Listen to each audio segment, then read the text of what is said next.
Direktorat Tindak Pidana Siber atau Ditipid Siber Bareskrim Polri, mengungkap kasus tindak pidana judi online, yang dikendalikan oleh warga negara asing, WNA Cina, yaitu website slot8278 ini, beroperasional sejak September tahun 2022.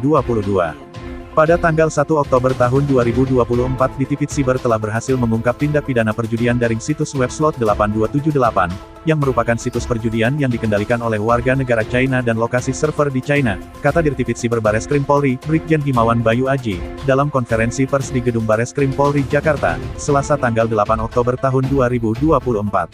Selain Indonesia, website judul ini juga menyasar negara-negara Asia lainnya, yaitu Thailand, Kamboja, Malaysia, dan Vietnam. Namun, Himawan menyebut situs web tersebut, secara aktif menargetkan pasar Indonesia dengan jumlah pemain mencapai 85.000 orang.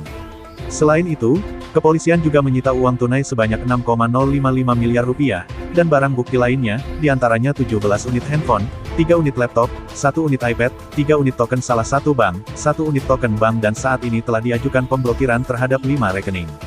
Ia juga menyebut saat ini sudah ada 7 orang ditangkap. 7 orang telah ditetapkan sebagai tersangka, 1 warga negara asing dan 6 warga negara Indonesia, dengan peran masing-masing, jelasnya.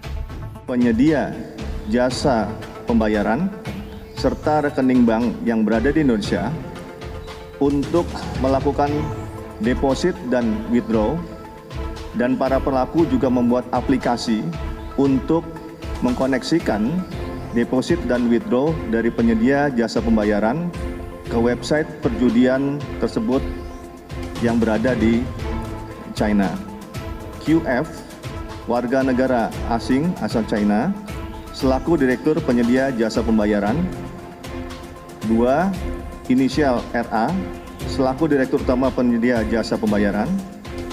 Ketiga, inisial IMM, selaku Komisaris serta Legal Penyedia Jasa Pembayaran. Keempat, inisial AF, selaku Chief Operating Officer, serta Manajemen Bisnis Penyedia Jasa Pembayaran. 5.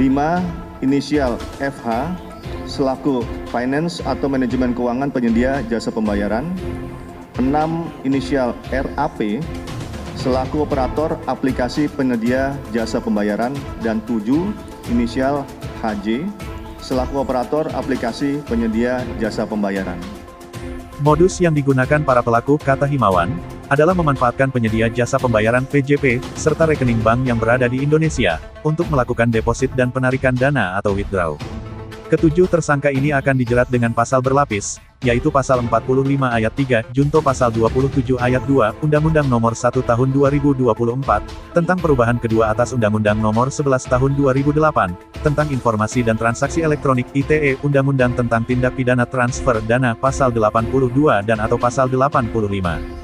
Selanjutnya, Undang-Undang tentang Pencegahan dan Pemberantasan Tindak Pidana Pencucian Uang TPPU, dan pasal 303 KUHP junto pasal 55 ayat 1, ke 1 KUHP, dengan ancaman hukuman pidana penjara maksimal 20 tahun penjara, ucap Himawan.